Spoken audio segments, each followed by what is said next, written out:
Ben her səhər çıxırdım gəzməyə havalar isti olanda. Bak Sovetin metrosunun yanından düşürəm, Axundov bağından. Düşürəm, gedirəm Filarmoniya bağından düşürəm şəhərə. Orada bir qadın yer süpürür. Hər gün mən salam verirdim. O da mənim salamımı almırdı.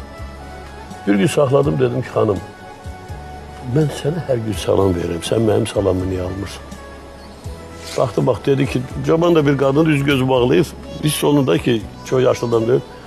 Dedi, bilirsiniz nə var qardaş, mən sonra soruşdum, bəzi adamlardan kim olduğunu bildim. Onun üçün mən sənə danışdım. Çox kübar bir söhbət elədi məndən, ha. Dedi, mən elə bildim, siz məni doluyub mənə salam verirsiniz. Kimdir bizə salam verən? Həyat bu da.